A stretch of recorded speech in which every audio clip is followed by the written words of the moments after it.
tell us a little bit about this new exhibition you have on Genghis Khan. How did this come about? Well, a lot of exhibits come to us from other organizers. This is not something that we curated directly, like many of our exhibits, but it was a fascinating topic, and we decided that there was such an interesting history and many stories behind Genghis Khan that a lot of people wouldn't know about, and so we thought this was a perfect opportunity to bring this subject to our audience.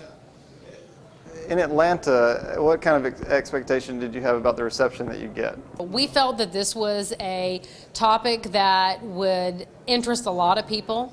You hear Genghis Khan, Ruthless, Barbarian, so we thought we might get a little different audience. We don't usually have exhibits that focus a lot on warfare. We have a lot of family-friendly exhibits. We have a lot of exhibits about animals and natural history, but we also have a lot of cultural exhibitions. So this is really in keeping with a lot of those other exhibits that we have brought to our audiences over the years. Walk us through some of the different phases of Genghis Khan's life that are addressed in the exhibition and some of the highlights in terms of artifacts. Well, there are approximately 200 objects in the exhibit, so there's many to choose from.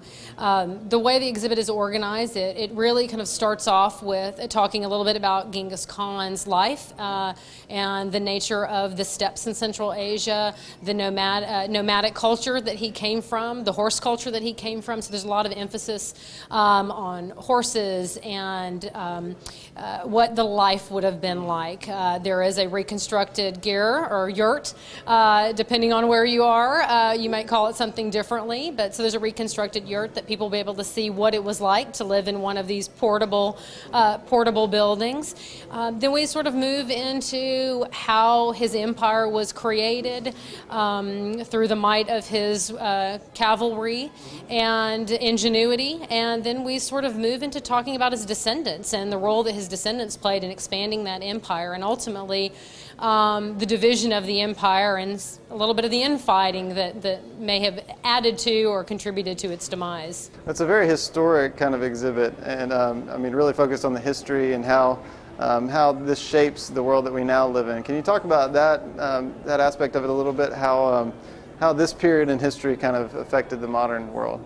Well, I think Genghis Khan does certainly have a lasting legacy that most people probably are not aware of. There's a lot of things that not necessarily were invented by Genghis Khan or the Mongols, but were adopted and spread through him. One of the things that he adopted was passports and the use of what they called a messenger pass, and very similar to our passports today. And these were used by official representatives, merchants, military. Security was very much a concern, so these passports allowed people free movement within the empire. Even something as simple as pants. Genghis Khan didn't invent pants. However, because the Mongol warriors wore pants and were basically taking over Asia and ultimately moved into Europe, these sorts of things ultimately spread. So there's a lot of lasting legacies. Religious tolerance, which was something that was not really, nobody was too keen on at the time, at least in Europe. Especially if you're conquering people. Exactly. But Genghis Khan felt that there was a place for everyone within the empire, and so religious tolerance was practiced.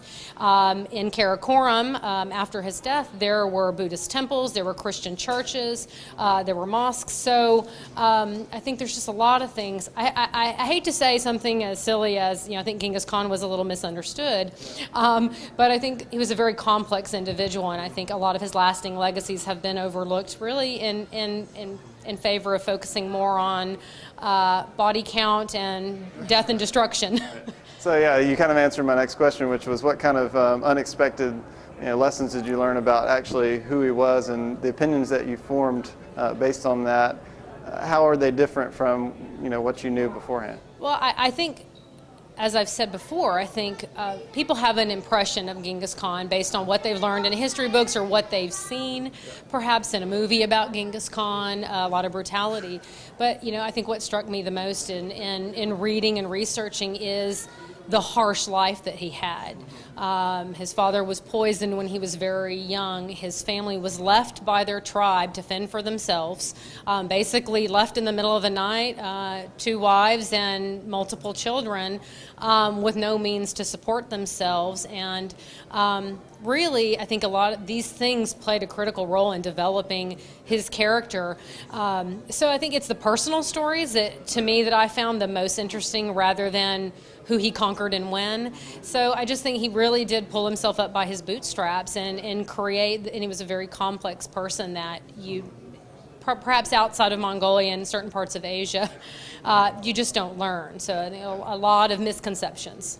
So who do you expect to really tap into this exhibit and kind of learn about this? Well, I would hope that everybody would want to come and learn about Genghis Khan and the Mongol Empire. I think there's a lot of diversity of objects in the gallery that we're going to be appealing to a wide variety of folks. So there are going to be people who are going to want to come and they're going to want to see all the weaponry. There's going to be somebody that's going to want to come and see all the beautiful pottery that is on display. Somebody might want to come and see all the clothing and the accessories. So I think there's a little bit that everyone is going to be, somebody's going to be drawn to some part of the exhibit, regardless if they're interested in the other parts.